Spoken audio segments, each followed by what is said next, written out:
እንግዲህ በዚህ ምድር ላይ ካሉን ትልልቅ ነገሮች ከምንላቸው አላህ Subhanahu Wa Ta'ala ከሰጠን ነገሮች መካከል አንዱ ትዳር ነው። ትዳር ደግሞ ልጅ ወልዶ ማሳደግ መዳር በሚል ብቻ አይደለም። አንድ ሰው ወደ ትዳር ሲገባ ያላሰበው ከዛ ቤተሰብ እናት ያገኛል፣ እህት ያገኛል፣ ወንድሞች ያገኛል፣ አባት ያገኛል። እሷም ልክ እንደዛው ደግሞ ከናት ከአባትም ከወንድምም ከእህትም እሷም እንደዚህ አይነት እጣዎች ይደርሷታል። ትልቅ ትምህርት ቤት ትልቅ ማህበረሰብ የሚፈራበት ትልቁ ቤታችን ማለት የትዳር ቤት ነው።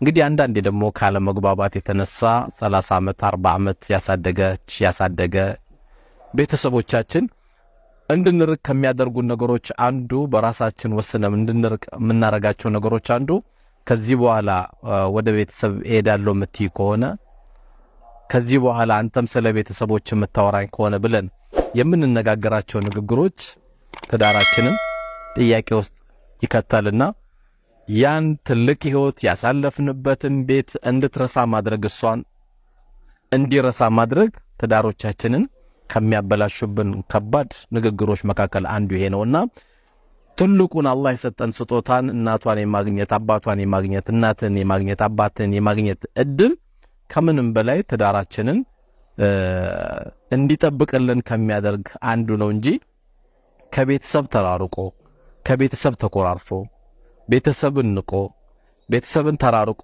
መኖር ትዳራችንን ትልቅ ጥያቄ ውስጥ ነው የሚከተን። እንዴት አድርጎ አንድ ሰው እንዴት አድርጋ አንድ ሴት ቤተሰቦቿን በምን ችሎታ